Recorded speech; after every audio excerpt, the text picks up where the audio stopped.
Hello friends, welcome back to my channel advance English 101। Friends, आज का हमारा पहला सेंटेंस है ऐसा तो होना ही है। It is bound to happen so, या फिर यूं कहीं इट हैज़ टू हैपन सो।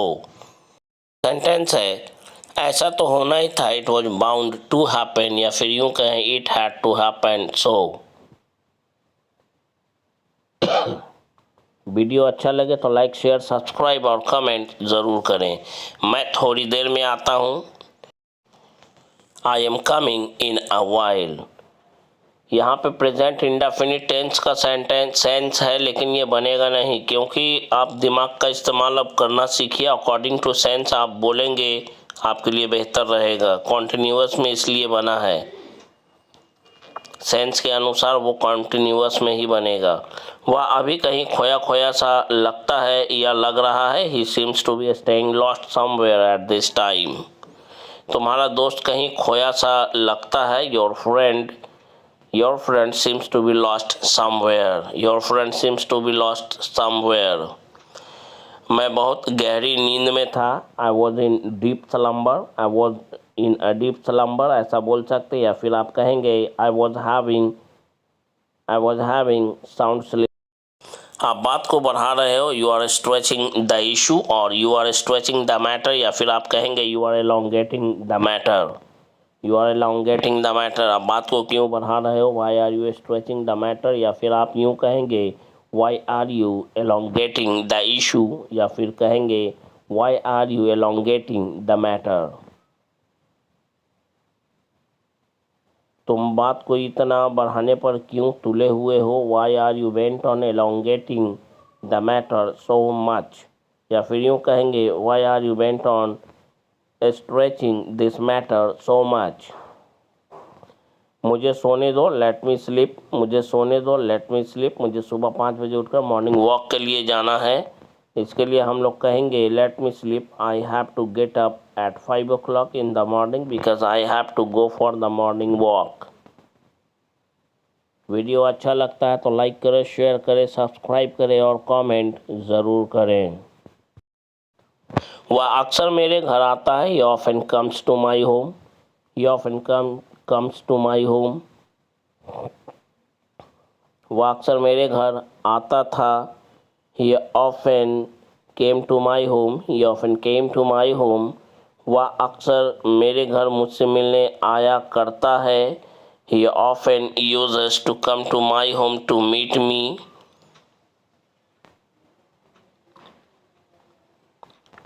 जब मैं बीमार था तब वह अक्सर मुझसे मेरा हालचाल पूछने मेरे घर आया करता था।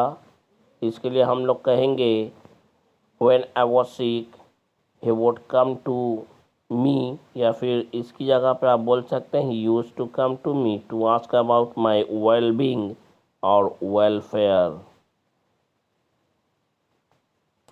यहाँ कैसे आना हुआ? What brings you here? What brings you here? खाना लगाया जा रहा है, खाना खाकर कहीं जाना। इस सेंटेंस को बोलने के लिए हम लोग कहेंगे food is being served, go anywhere after eating food, या फिर यूँ कहें गो एनीवेयर आफ्टर हैविंग फूड। खाना लग चुका है, खाना वाना खाकर ही कहीं भी जाना। Food has been served, go anywhere after having food and all. खाना लग चुका है, खाना वाना खाकर ही कहीं भी जाना। खाना लगा दो, सर्व द फूड। धूप सेक लो, बास्ट द सन। उसे मत देखो, डोंट लुक एट हिम और हर। मैं आधे घंटे में यहाँ से निकलूँगा और तुम्हें मैं स्टेशन पर मिलूँगा। I will leave from here in half an hour and will meet you at the station. यहाँ पर आप I will meet you at the station भी बोल सकते हैं, क्योंकि यहाँ मैंने I नहीं डाला है। आप चाहें तो I डाल सकते हैं, बोल सकते हैं। हमें ट्रेन कितने बजे पकड़नी है? At what time do we need to catch the train or get on the train? Delhi वाली ट्रेन कितने बजे खुलेगी या कितने बजे निकलेगी? When, या फिर इसकी जगह आप बोल सकते हैं At what time the train to Mumbai will leave or depart. अगर लोकमान्य तिलक से जाते तो मुंबई जल्दी पहुंच जाते। इस सेंटेंस को बोलने के लिए हम लोग कहेंगे if we had taken Lokmanya Tilak we would have reached Mumbai sooner. Dear friends, अगर वीडियो आपको अच्छा लगता है तो लाइक करें, शेयर करें, सब्सक्राइब करें और कमेंट करें। बढ़ते हैं नेक्स्ट सेंटेंस की ओर। मैं एक आध हफ्ते में जाऊंगा। I will go in a week और सो। मैं एक आध दिन में यहाँ से मुंबई निकल जाऊंगा या मुंबई निकलूंगा। I will leave for Mumbai from here in a day or so. वह एक आध दिन में आ जाएगा। He will come in a day or so. He will come in a day or so. आपको जल्दी करने की ज़रूरत नहीं है। You don't need to do hurry. Next sentence है, आपको इतना हड़बड़ा कर इस काम को ख़त्म करने की क्या ज़रूरत थी। इस सेंटेंस को बोलने के लिए हम लोग कहेंगे What was the need you to finish this work so hurriedly? Next sentence है, इस काम को इतना जल्दी ख़त्म करने की क्या ज़रूरत थी। इस सेंटेंस को बोलने के लिए हम लोग कहेंगे What was the need to finish this work so soon? So soon मतलब इतना जल्दी, बहुत जल्दी। वहाँ से एक रुमाल ले लो। Take a hanky from there. Take a hanky from there. उस दुकान से कुछ मिठाइयाँ खरीद लो। Buy some sweets from that shop. उसे कुछ और पैसे दे दो, किताबें खरीदने में काम आएंगे। काम आने के लिए come in handy का यूज़ करते हैं हम लोग।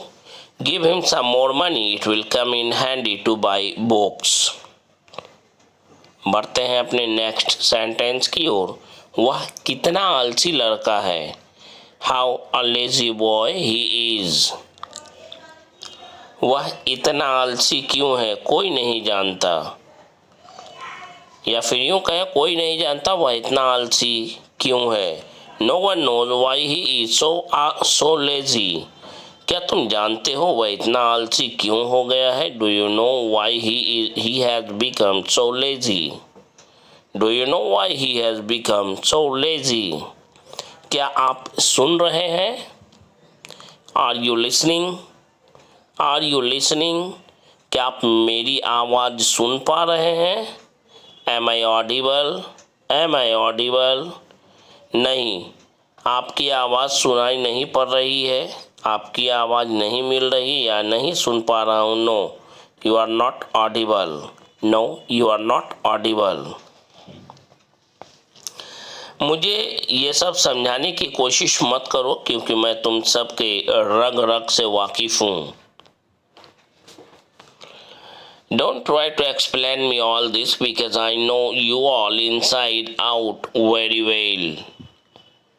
To know someone inside out का मतलब होता है किसी के रग रग से वाकिफ होना। क्या आपका सच में यही मतलब है। Do you really mean it. क्या सच में उसका यही मतलब है। Does he really mean it. क्या सच में आप सभी का यही मतलब था। Did you all really mean it. मैं भी ऐसा ही सोचता हूँ। I also think so. I also think so. वह भी बिल्कुल ऐसा ही सोचता है। He also thinks exactly the same. He also thinks exactly the same. वह भी बिल्कुल ऐसे ही सोचते रहता है। He also keeps thinking exactly the same. वह भी दिन रात बिल्कुल ऐसे ही सोचते रहा करता था। He also kept on thinking around the clock exactly the same. या फिर यूं कहें he used to think around the clock exactly the same. इस बात पर उसका गुस्सा जायज़ था। At this his anger was justified. उसका मजाक मत बनाओ। Don't make fun of him or her. Don't make fun of him or her. गुस्सा थूक दो, spit away the anger. तुम बहुत पतली हो, यू आर सो स्किनी, या तुम बहुत पतले हो, यू आर सो स्किनी। तुम्हें पता है, you know what, you know what. एक बात बोलूं, डू आई से वन थिंग, डू आई से वन थिंग। इसके आगे आप सेंटेंस अपनी मर्जी का बना सकते हैं। सच कहूं तो, टू बी ऑनेस्ट, एक बात तो पक्की है, वन थिंग इज श्योर, एक बात तो पक्की है, वह चोर है, one thing is sure, he is a thief, your son is a thief, one thing is sure, your son is a thief. एक बात का होना तो तय है या पक्का है, इस बात का होना तो तय है या पक्का है, इसके लिए हम लोग कहेंगे one thing is sure to happen. गलती से भी, इवन बाय मिस्टेक, गलती से भी नहीं, not even by mistake, not even by mistake. गलती से भी ऐसा मत बोलना, don't say even bye, don't say this even by mistake. जानबूझकर भी, इवन आफ्टर नोइंग, जानबूझकर भी, इवन आफ्टर नोइंग। अनजान बनना, बिकम इग्नोरेंट, बिकम इग्नोरेंट। जानबूझकर अनजान बनना, to become ignorant, to become ignorant even after knowing everything. सब कुछ जानबूझकर अनजान बनना, सब कुछ जानबूझकर अनजान बनने की कोशिश क्यों कर रहे हो? Why are you trying to become ignorant even after knowing everything? Why are you trying to become ignorant even after knowing everything? ये वो फार्मूला है जिससे आप एक बार सीखने के बाद जीवन भर आप सेंटेंस बोल पाएंगे जी। वीडियो अच्छा लगता है तो लाइक करें, शेयर करें, सब्सक्राइब करें और कमेंट ज़रूर करें इस वीडियो के बारे में कि यह वीडियो आपको कैसा लगा, कैसा लग रहा है, कैसा लगा, सीखने को कुछ मिला, नहीं मिला, ये आप ज़रूर लिखें। मिलते हैं कल फिर एक नए वीडियो में एक नए लेसन के साथ। तब तक के लिए good bye and take care of your